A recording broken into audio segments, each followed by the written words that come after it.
Good evening students.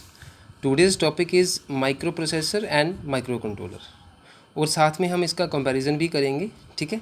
लेकिन firstly introduction में हम लोग ये चीज़ कवर कर रहे हैं कि माइक्रो कंट्रोलर और माइक्रो प्रोसेसर है क्या, उसका हम इंट्रोडक्शन आज करेंगे और साथ में कंपैरिजन को भी साथ साथ में रन करेंगे, ठीक है बच्चों। I would like to share with you कि इन टूडेज़ आज के टाइम पे हमारे जो माइक्रो कंट्रोलर और माइक्रो प्रोसेसर हैं both are in the form of digital ICs. ये हमें दोनों जो हैं वो किस डिजिटल आईसीज़ की फॉर्म में अवेलेबल हैं। डिजिटल आईसी मतलब digital integrated circuit. Integrated circuit बच्चों कहने का मतलब है जब भी किसी चीज़ को हम इंटीग्रेट करते हैं, मतलब इकट्ठा करते हैं और एक जगह पे इम्प्लीमेंट करते हैं, तो वो इंटीग्रेटेड सर्किट बन जाता है, ठीक है। अब एग्जांपल के तौर पे मदरबोर्ड है आपका, है ना। मदरबोर्ड किस में? कंप्यूटर सिस्टम में, ठीक है। तो वो क्या है? माइक्रो प्रोसेसर बेस्ड है। किसके किसके ऊपर आधारित है वो? माइक्रो प्रोसेसर बेस्ड है। कैसे? क्योंकि माइक्रो प्रोसेसर में हमेशा हमें एक्सटर्नल सर्किटरी, एक्सटर्नल मतलब सर्किट जो है अलग अलग वो चाहिए। और माइक्रो प्रोसेसर हम shortly we can say microprocessor comprises of external circuitry. Always external circuitry is required in micro processor.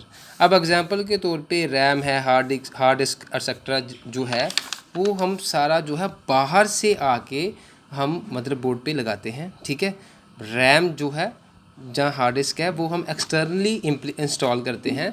तो इसलिए जो आपका मदरबोर्ड है वो कम्प्लीटली माइक्रो प्रोसेसर बेस्ड है, क्योंकि माइक्रो प्रोसेसर ही एक ऐसा आईसी है, कंप्लीट आईसी है जिसमें एक्सटर्नल सर्किट की हमें ज़रूरत पड़ती है हमेशा, ठीक है। जबकि इसके उलट मैंने यहाँ पे एक चीज़ मैं आपको बताना चाहूँगा कि माइक्रो प्रोसेसर की शॉर्ट फॉर्म अगर इस नोट्स में आपको मिले, जैसे माइक्रो यूँ करके मिले, तो इसका मतलब है माइक्रो प्रोसेसर, ठीक है। इसको हम शॉर्ट में माइक्रो प्रोसेसर को हम यूँ लिखते हैं, ठीक है। और माइक्रो कंट्रोलर को हम माइक्रो और साथ में सी लगाते हैं। यहाँ पे माइक्रो और पी है, this means micro processor and this is meant for micro controller. Okay बच्चों, तो अब यहाँ पे लिखा है माइक्रो कंट्रोलर में हमें सिर्फ माइक्रो कंट्रोलर में हमें क्या चाहिए? ओनली क्रिस्टल ऑसिलेटर और कैपेसिटर्स। तो देखो आप मैंने एक डायग्राम भी यहाँ पे बनाया है, हाँ ये जैसे है ना, माइक्रो प्रोसेसर बेस्ड, ठीक है। अब देखो माइक्रो प्रोसेसर में हमारे पास जैसे ये सीपीयू है, तो CPU is the main part of the computer system. CPU है ना, हार्ट है एक किस्म का कंप्यूटर सिस्टम का। तो सीपीयू जो है यहाँ पे माइक्रो प्रोसेसर का काम कर रहा है। किसका काम कर रहा है? माइक्रो प्रोसेसर का। माइक्रो प्रोसेसर हमारा क्या हो गया? सीपीयू। एक्सटर्नली ये सारे सर्किट जैसे हमारा इंटरप्ट कंट्रोल है, रोम है, रैम है, ठीक है, आपके टाइमर्स हैं, आपके सीरियल पोर्ट हैं, आपके आईओ पोर्ट्स हैं, ठीक है, आपके बस कंट्रोल है, आपका ऑसिलेटर है, देखो ऑसिलेटर है ना। ये सारे देखो आप इस डायग्रामेटिकली इसमें देखो कि दीज ऑल आर, चाहे वो यूनी डायरेक्शनल है चाहे कोई पोर्ट बाई डायरेक्शनल है, तो वो आके एक जगह पे आके इंस्टॉल कहाँ पे हो रहे हैं, कहाँ पे आके अटैच है? सीपीयू के साथ। तो CPU behaves like a micro processor, ठीक है। आधार कौन है? आधार जो है वो माइक्रो प्रोसेसर है। बेस कौन है? CPU micro processor. और ये सारे एक्सटर्नली हमने इसके साथ इंस्टॉल करे हैं। ये सारे जो है एक्सटर्नली इसके साथ इंस्टॉल करे हैं। ऑसिलेटर हो चाहे एक्सटर्नल इंटरप्ट है। एक्सटर्नल इंटरप्ट क्या है? जो बाहर से हमने कोई इंटरप्ट क्रिएट होता है, ठीक है, बाहर से कोई भी इंटरप्ट क्रिएट होता है तो उसको कौन कंट्रोल करता है? Interrupt control. तो ये जितने भी एक्सटर्नल कंपोनेंट्स जहाँ एक्सटर्नल सर्किटरी, ये पूरी की पूरी जो एक्सटर्नल सर्किटरी है, this is combined, this is you can say installed externally, and that is why microprocessors always require external circuitry, and hence मैंने लिखा है नीचे आपके लिए external circuitry is always required in microprocessor. That is why microprocessor is larger in size and hence motherboard in computer system. अब देखो आप जो अपने मदरबोर्ड कंप्यूटर सिस्टम में आप देखोगे उसमें नंबर ऑफ़ ऐसे components, number of device peripherals, है ना, नंबर ऑफ़ कंपोनेंट्स जो हैं वो कनेक्टेड होते हैं, ठीक है। रैम है, रोम है, बसेस है, ठीक है, कुछ मतलब सारे वो आके एक किसके साथ अटैच होते हैं? माइक्रो प्रोसेसर के साथ अटैच होते हैं। तो ये क्या होता है, ठीक है, जितने भी आपके मदरबोर्ड की एक रफ में मैंने आइडिया दिया आपको कि मदरबोर्ड में नंबर ऑफ़ ये कंपोनेंट्स हैं, ठीक है। इस मदरबोर्ड में नंबर ऑफ़ कंपोनेंट्स हैं, ठीक है जी। तो ये सारे एक suppose this is micro processor है ना, ये एक जगह पे आके यहाँ पे सारे आके अटैच है। बसेस जो हैं वो भी माइक्रो प्रोसेसर के अटैच हैं। बसेस कौन सी, एड्रेस और डाटा बस। जो एड्रेस और डाटा हम डेजिग्नेट करते हैं किसी भी प्रोग्राम को रन करने के लिए, तो वो डाटा को ट्रैवल कौन करवाता है, कौन ट्रैवल कराता है, डाटा बस या एड्रेस बस, ठीक है। एड्रेस है तो एड्रेस बस, डाटा है तो डाटा बस, ठीक है। तो these buses, these all you can say components are connected to the microprocessor. अब ये नंबर ऑफ़ कंपोनेंट्स हैं, बहुत सारे कंपोनेंट हैं जिसमें रैम भी है, रोम भी है ना। आपकी रैम आ गई, ठीक है, आपका हार्ड डिस्क आ गया, ठीक है। आपके नंबर ऑफ़ कंपोनेंट्स जो हैं वो इस माइक्रो प्रोसेसर के साथ अटैच है, ठीक है, इसके साथ कनेक्टेड है। तो ये कितना, आप स्पेस भी देखो कितना कवर कर रहा है, और बल्कि हो रहा है साइज़ में भी लार्जर इन साइज़। तो इसलिए माइक्रो प्रोसेसर जो है वो आप मार्केट में आप माइक्रो प्रोसेसर बाय करते हो, ख़रीदते हो, तो वो लार्जर इन साइज़ ही मिलेगा आपको, ठीक है। क्योंकि बिकॉज ऑफ ऑल दिस, क्योंकि मदरबोर्ड जो है जा माइक्रो प्रोसेसर है उसमें एक्सटर्नल सर्किटरी की हमें रिक्वायरमेंट हमेशा रहती है। ओके, अब माइक्रो कंट्रोलर की बात करें, while in micro controller all of this complete circuit is installed in an IC. अब देखो बड़ा लॉजिकल पॉइंट है ये कि माइक्रो कंट्रोलर में जितना भी ये कंप्लीट सर्किट है, ये पूरे का पूरा, ये वाला, ये पूरे का पूरा, यहाँ से यहाँ हम स्टार्ट करें, ये पूरा सर्किट जो है माइक्रो कंट्रोलर में बस इतना डिफरेंस है कि ये पूरे का पूरा सर्किट जो है वो एक आईसी में आ गया। सपोज़ करो मैं आपको ये ड्राइंग करके बता रहा हूँ, ये मान लो एक आईसी है, ये देखो मैंने एक आईसी बनाया, ठीक है, ये एक आईसी में आ गया। ये मान लेते हैं हम कि ये एक आईसी है, ठीक है, रफ में मैं आइडिया दे रहा हूँ, ठीक है। ये देखो ये आपका आईसी के पहले, इससे पहले बिफोर दिस क्या था कि जो आपका पूरा सर्किट था वो माइक्रो प्रोसेसर बेस्ड था, लेकिन ये किसी आईसी के अंदर नहीं था। नो आईसी वॉज देयर, किसी आईसी के अंदर नहीं था। अब ये किसके अंदर चला गया, किसके इंस्टॉल कर दिया हमने इसको, किस में इंस्टॉल कर दिया, किसी आईसी में इंस्टॉल कर दिया, ठीक है। ये एक आईसी में इंस्टॉल हो गया पूरे का पूरा। मैंने एक आईसी बना दिया इसके ऊपर, इसको मतलब एक आईसी में डाल दिया, डायग्रामेटिकली इसको एक आईसी में डाल दिया। ये देखो यहाँ से यहाँ पूरे आईसी में ये हमने इंस्टॉल कर दिया इसको, तो ये क्या बन जाएगा, माइक्रो कंट्रोलर बन जाएगा। चीज़ें वही हैं, आपके जो कंपोनेंट्स हैं, जो पेरिफेरल्स हैं वो सेम वही हैं, लेकिन हुआ क्या कि जब इसको किसी आईसी में डाला गया तो वो किसका, it behaves like a micro, किसकी तरह काम करना शुरू हो जाएगा, माइक्रो कंट्रोलर, ठीक है। इससे पहले डायग्रामेटिकली जब इसको आईसी में नहीं डाला था, इसको मैंने ऐसी आईसी में नहीं डाला था, तो तब ये क्या था, माइक्रो प्रोसेसर था। अब ये क्या बन गया, माइक्रो कंट्रोलर बन गया। क्या बन गया, माइक्रो कंट्रोलर बन गया, क्योंकि इसमें हमें किसी एक्सटर्नल सर्किट को फिर से दोबारा इंप्लीमेंट करने की ज़रूरत नहीं पड़ी। और ये all of while in micro controller all of this complete circuit is installed in an IC. वो किस में इंस्टॉल्ड है, एक आईसी में इंस्टॉल्ड है। जब एक्सटर्नल सर्किट जो हमें बाहर से एक एक चीज़ उठा के लगानी पड़नी, मतलब इंस्टॉल करनी पड़नी थी, तो वो जब हमें इन बिल्ट मिल रहा है तो ऑटोमेटिकली आईसी का मैंने आपको स्टार्टिंग में ही, मतलब इनिशियल स्टेज में ही बताया है कि आईसी जो है दैट मीन्स इंटेग्रेटेड सर्किट। बेटा इंटेग्रेट का मतलब होता है इकट्ठा करना, ठीक है। अब सपोज करो आपकी क्लासरूम है, एक बच्चा यहाँ बैठता है, एक और कोई 5 बेंचेस का गैप डाल के बैठता है, फिर एक 10 बेंचेस का गैप डाल के बैठता है। तो क्लासरूम ही रहेगा। बच्चे अगर स्ट्रेंथ ज़्यादा है 40 की, तो उनको एक क्लासरूम में नहीं फिर हॉल में शिफ्ट करना पड़ेगा, है ना। तो हमने क्या किया, इंटेग्रेट कर दिया, बच्चों को इकट्ठा कर दिया। क्या कर दिया, मैंने 5 बेंचेस का जो गैप था वो ख़त्म कर दिया और एक बेंच पे 2 बच्चे कर दिए। तो दिस इज मीन्स इंटेग्रेशन। अब स्पेस जहाँ पे ज़्यादा चाहिए थी वहाँ पे स्पेस हमारी क्या हो गई, कम हो गई। 40 बच्चों को एक क्लासरूम में अगर 2 बेंचेस पे बिठाया जाता तो इट टेक्स अराउंड 20 बेंचेस, ठीक है। 20 बेंचेस पे 40 बच्चे आ सकते हैं। मेरे कहने का मतलब है, ये मैं एग्जांपल आपको इसलिए दे रहा हूँ कि आपको एक एक चीज़ जो है वो कॉन्सेप्ट पूरी तरह क्लियर हो जाए। अब नंबर ऑफ़ कंपोनेंट्स हैं, एक कंपोनेंट यहाँ पे हो, दूसरा वहाँ, मतलब उनमें जो गैप है उसको किसने कवर कर दिया? आईसी ने कवर कर दिया। किसने कवर कर दिया? आईसी ने कवर कर दिया।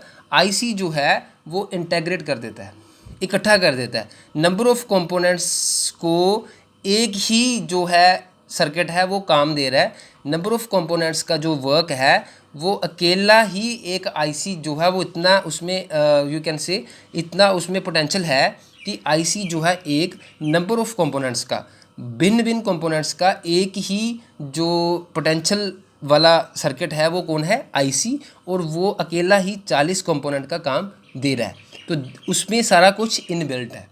और इसीलिए आपका जो माइक्रो कंट्रोलर है वो स्मॉल इन साइज़ होता है। देखा यहाँ पर लिखा है is installed in an IC that is inbuilt, does not need external circuitry. इसमें कोई एक्सटर्नल सर्किटरी नहीं चाहिए, हैंस स्मॉलर इन साइज़। इसीलिए साइज़ में जो है वो क्या है? स्मॉल है। कौन कौन किसकी बात कर रहे हैं हम? माइक्रो कंट्रोलर की। और माइक्रो प्रोसेसर जो है वो हमेशा क्या है? माइक्रो प्रोसेसर, ये देखो, micro processor is larger in size and hence motherboard in computer system. Microprocessor क्यों लार्जर इन साइज़ है? क्योंकि उसमें सारे एक्सटर्नल कंपोनेंट हमें बाहर से लगाने पड़ते हैं। एक एक चीज़ हमें रैम, हार्ड डिस्क वगैरह लगानी पड़ती है, तो वो एक्सटर्नल सर्किटरी जो है लगाते लगाते स्पेस ज़्यादा कवर करती है और लार्जर इन साइज़ हो जाती है। इसी तरह हमारा मदरबोर्ड भी जो कंप्यूटर सिस्टम में है वो माइक्रो प्रोसेसर के ऊपर आधारित है, बेस्ड है ना। तो उसमें भी वो साइज़ जो है वो ज़्यादा होता है, जबकि माइक्रो कंट्रोलर में माइक्रो कंट्रोलर जो है वो स्मॉलर इन साइज़ है। अब थोड़ा आगे हम चलते हैं इसके, ठीक है। यहाँ तक हमारी बात हो गई थी। अब बात कर रहे थे कि माइक्रो कंट्रोलर में क्रिस्टल ऑसिलेटर और कैपेसिटर ये चीज़ें मेन है ना। अब क्रिस्टल ऑसिलेटर क्या है? ये क्या करता है? नंबर ऑफ ऑसिलेशंस प्रोड्यूस करता है, ठीक है। क्रिस्टल ऑसिलेटर क्या करता है? क्रिस्टल ऑसिलेटर, ये देखो यहाँ पे थोड़ा, हाँ, क्रिस्टल ऑसिलेटर जो है वो क्या है? यहाँ पे दो कैपेसिटर हैं, ठीक है, और इसको ग्राउंडिंग की गई है और ऑसिलेशंस प्रोड्यूस करता है कौन? Crystal oscillator. यहाँ पे हम लिख सकते हैं क्रिस्टल ऑसिलेटर, ठीक है। अब crystal oscillator is attach to CPU. आपने ये चीज़ ध्यान में रखनी है कि जितना भी एक्सटर्नल सर्किटरी है वो ओवरऑल कनेक्टेड किसके साथ है? सीपीयू के साथ, ठीक है। और सीपीयू किसके ऊपर आधारित है? माइक्रो प्रोसेसर के ऊपर आधारित है। ये देखो माइक्रो प्रोसेसर, ठीक है। और ऑसिलेशंस जो प्रोड्यूस कर रहा है वो भी किसको जा रही हैं? सीपीयू को जा रही हैं, ठीक है। अब इसमें हम चलाएंगे no external circuitry is required. इसमें हमें बताया गया है कि किसी भी एक्सटर्नल सर्किटरी की हमें ज़रूरत नहीं है। अब इसमें बेटा मैं आपके लिए कुछ पॉइंट्स जो है वो डिस्कस कर रहा हूँ, पॉइंट्स टू बी डिस्कस्ड, और ये इंपॉर्टेंट है, ठीक है। क्या है? फर्स्ट नंबर पे है एप्लीकेशंस, दूसरे नंबर सेकंड नंबर पे है सिस्टम, तीसरा है कॉस्ट। हम इन तीन पॉइंट्स को लेके चले। पहले आप देखिए एप्लीकेशंस में पहली चीज़ आती है, देखिए मैंने आपको जो नोट्स ऑलरेडी सेंड करे हैं थ्योरेटिकली, वो आप थ्योरेटिकली पढ़ सकते हो, ठीक है।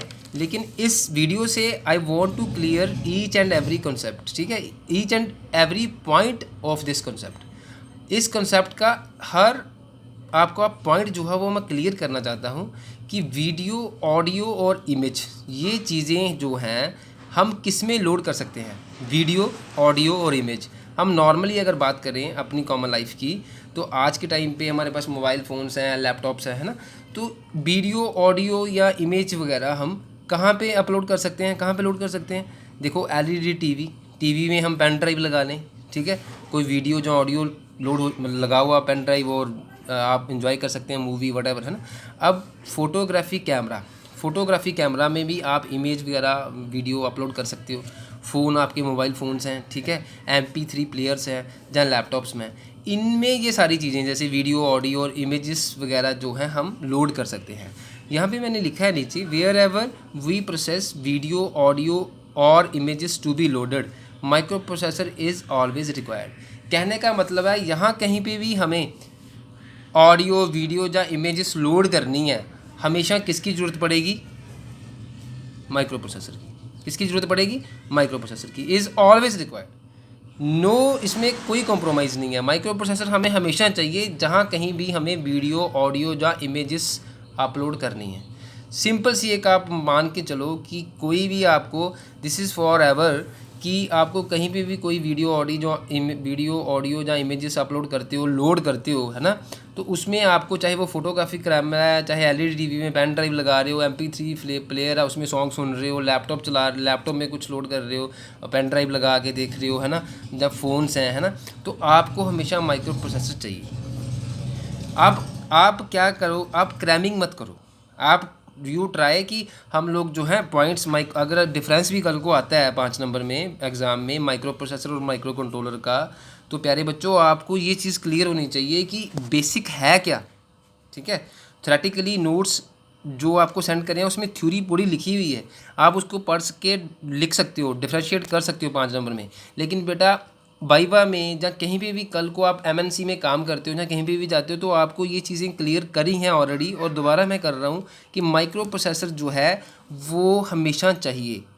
किसके लिए? अगर वीडियो, ऑडियो या इमेजेस हमने कहीं पे भी अपलोड करनी है। और माइक्रो प्रोसेसर कहाँ पे चाहिए? यहाँ पे लैपटॉप में भी माइक्रो प्रोसेसर है, इसमें भी है, इसमें भी है, इसमें भी है और इसमें भी है। ठीक है, चाहे वो एलईडी टीवी है, फोटोग्राफी कैमरा है, चाहे फ़ोन है, चाहे MP3 प्लेयर है, चाहे लैपटॉप है। अब देखो, अब इसमें एक बड़ा इंपॉर्टेंट पॉइंट उभर के आता है, size is larger. Size larger है किसका? जो भी मटेरियल, मान लो आपने कोई मूवी अपलोड करनी है या कुछ भी है ना, कोई आपका वीडियो है या कोई ऑडियो है, अब 1 MB 2 MB है, this is a larger size, है ना, ह्यूज साइज़ जो है लार्जर है। Therefore only microprocessor can handle this size. इस साइज़ को एक ही जो है डिजिटल IC, माइक्रो प्रोसेसर क्या है? Digital IC। एक ही डिजिटल IC जो है इतनी क्षमता रखता है कि जो इस साइज़ को 1 MB 2 MB और मोर, 1 MB 2 MB 3 MB 4 MB इससे ज़्यादा, एक ही IC इतनी क्षमता रखता है जो कि इसको, इस साइज़ को हैंडल कर सकता है, चाहे वो 1 MB है, चाहे 2 MB है और ज़्यादा है, उसको हैंडल करने की क्षमता एक ही IC रखता है, और वो है कौन सा डिजिटल IC है? Micro processor. नॉट, मैंने लिखा specially, not micro controller. Micro controller इसको हैंडल नहीं कर सकता। इस साइज़ की अपलोडिंग को, इस साइज़ की लोडिंग को माइक्रो कंट्रोलर हैंडल नहीं कर पाएगा, इसको सिर्फ माइक्रो प्रोसेसर हैंडल कर पाएगा। तो that is why microprocessor plays an important role. Microcontroller भी इसके, ऐसा नहीं है कि माइक्रो कंट्रोलर का इंपॉर्टेंट रोल नहीं है, माइक्रो कंट्रोलर के अपने रोल हैं, वो हम अभी मैं डिस्कस कर रहा हूँ आपके साथ। माइक्रो कंट्रोलर शॉर्ट फॉर्म, ये माइक्रो और C साथ में है ना, ठीक है। इन माइक्रो कंट्रोलर की एग्जांपल कौन सी है? फॉर एग्जांपल, ठीक है, फॉर एग्जांपल क्या है? Microwave oven. क्या है? Microwave oven. Petrol pump machine, petrol pump पे हम पेट्रोल जो फिल करते हैं, पेट्रोल पंप मशीन जो है वो किस पे बेस्ड है? माइक्रो कंट्रोलर बेस्ड है। माइक्रोवेव ओवन जो है वो किस पे बेस्ड है? Micro controller. माइक्रोवेव ओवन जो है वो किस पे बेस्ड है? माइक्रो कंट्रोलर बेस्ड है। वॉशिंग मशीन जो है वो किस पे बेस्ड है? माइक्रो कंट्रोलर बेस्ड है। समझ रहे हो मेरी बात बच्चों? Microwave oven, petrol pump machine और वॉशिंग मशीन, ये 3 एग्जांपल हमने कॉमनली ली हैं जो कि हम डेली लाइफ में देखते हैं। ठीक है, आप पेट्रोल भी फिल करवाते हो, आप ओवन यूज़ करते हो, वॉशिंग मशीन यूज़ करते हो, बहुत सारी एग्जांपल हैं, लेकिन कॉमन लाइफ की एग्जांपल ले रहा हूँ मैं। तो ये कहने का मतलब है तीनों में क्या बेस कौन है? Micro controller. कैसे है? क्योंकि बिकॉज इसमें क्या है, प्रोग्राम्स जो हैं ऑलरेडी इंस्टॉल्ड है इन द अबव इक्विपमेंट्स। जितने भी ये इक्विपमेंट जहाँ आपको बताया, इक्विपमेंट जितने भी ये, इनमें सब में क्या है, प्रोग्राम जो है ऑलरेडी इंस्टॉल है। कैसे इंस्टॉल है? पेट्रोल पंप मशीन पे आप जाते हो तो वो क्या करते हैं, आप बोलते हो कि मेरे को 100 रुपीज़ का ऑयल डाल दो, पेट्रोल डाल दो, तो वो वहाँ पे 100 को फिल करते हैं and till your petrol is filled, automatically वो 100 पे आके स्टॉप हो जाता है। ठीक है। ओवन है, आप उसका फिक्स करते हो कितना, 10 सेकेंड ड्यूरेशन या 1 मिनट ड्यूरेशन, 1 मिनट को उसको फिक्स करते हो, उसके बाद वो ऑटोमेटिकली स्टॉप हो जाता है।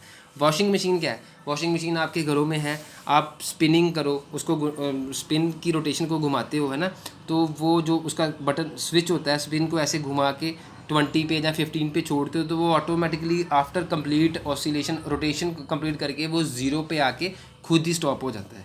ठीक है। आजकल तो फुली लोडेड मशीन आ रही हैं, जैसे ये बॉश कंपनी की या LG की ऐसी मशीनें हैं, टॉप लोड होगी या फ्रंट लोड होगी, तो उसमें तो सिर्फ आपको सेट करना है, प्रोग्राम ऑलरेडी उसमें इंस्टॉल्ड है। उसमें प्रोग्राम ऑलरेडी इंस्टॉल्ड है। इसमें मेन जो मुद्दा है वो ये है कि आपका जो है command is given by the user for execution only, ठीक है, ओनली कमांड। मैंने यहाँ पे एक चीज़ और इसको स्पेसिफाई करना हो तो मैं यहाँ पे लिख देता हूँ, only command is given by the user for execution. किसमें बात कर रहे हैं हम? माइक्रो कंट्रोलर की। माइक्रो कंट्रोलर में सिर्फ कमांड दी जाती है, किसके द्वारा? यूज़र कौन है? हम लोगों के द्वारा सिर्फ कमांड दी जाती है, किसके लिए? एग्जीक्यूशन के लिए। अब आप वॉशिंग मशीन चलाते हो, आपने कोई ये नहीं करा कि उसको घुमाया जाके अंदर रोटेशन करी है, चाहे आपने स्पिनिंग करी है, चाहे आपने कपड़े वॉश करे हैं, चाहे सुखाए हैं, उसमें आपने उसको अंदर हाथ से आपने कुछ नहीं करा, आपने कमांड ही दी है, स्विच को रोटेट ही करा है, बस रोटेट करना मतलब कमांड दी है, और वो ऑटोमेटिकली इट टेक्स इट, जितना टाइम उसको चाहिए, जितना ड्यूरेशन उसको चाहिए, आपने 20 पे छोड़ा, वो घूम के रोटेट करके दोबारा 0 पे आ गया।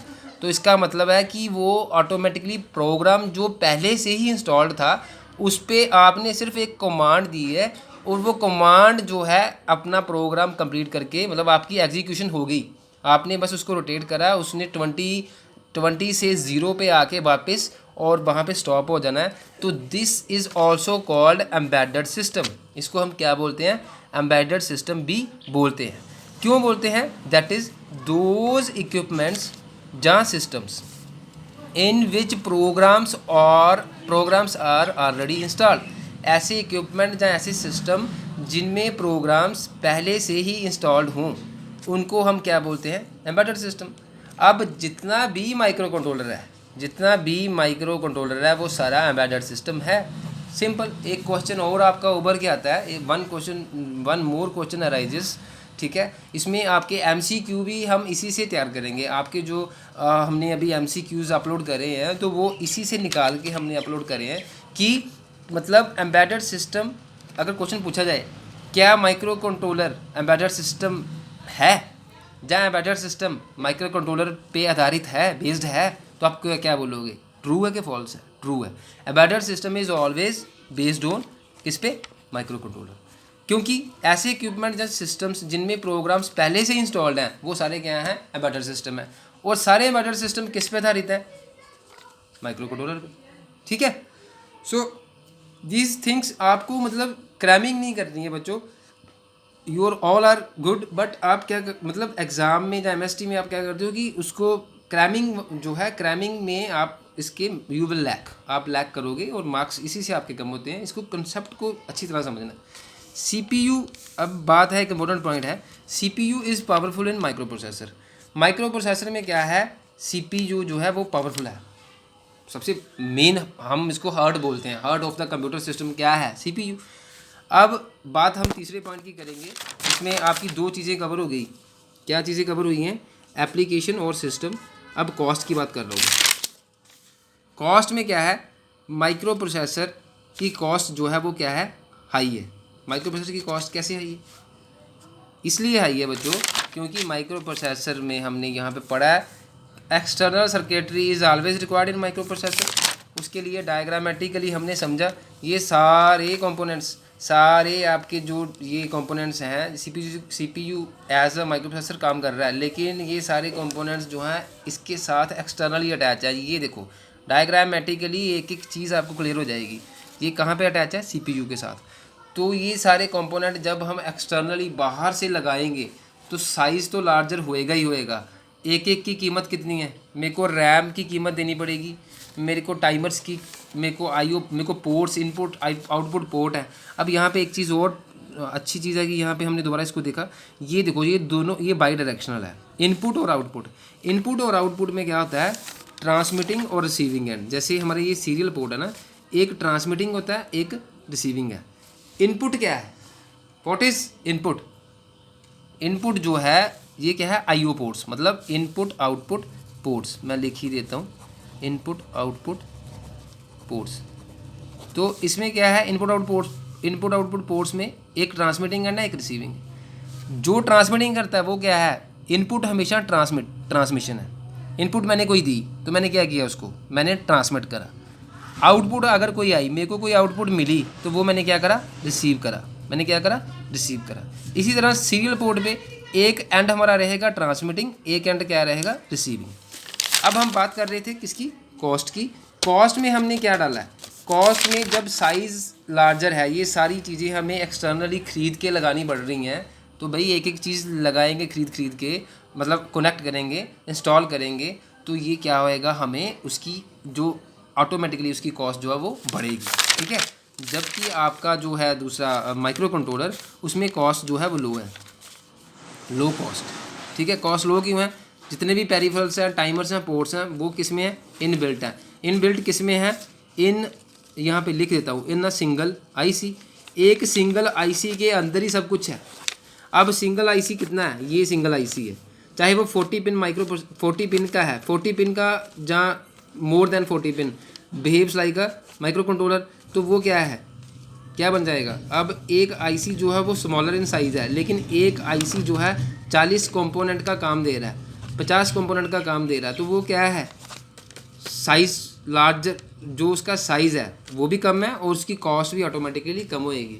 आईसी मतलब इंटीग्रेट। सिंपल सी बात अपने दिमाग में रखो कि इंटीग्रेट का मतलब है इकट्ठा करना, यूँ, ये इंटीग्रेशन है, ठीक है। इकट्ठा करना, किसी चीज़ को हमने इकट्ठा कर दिया, साइज़ ऑटोमेटिकली जो है वो कम्पैक्ट हो गया और कॉस्ट भी उसकी कम हो गई, ठीक है बच्चों। So for the day today it's, मैं इसकी आगे की जो टॉपिक है, इसकी आगे की जो पॉइंट्स हैं वो भी आपको शॉर्टली सेंड करूँगा। यहाँ तक आपको कोई प्रॉब्लम आती है, you can call me, you can ask me any time, I am ready to assist you 24/7। Thanks बेटा, bye, good take care and stay home, stay healthy.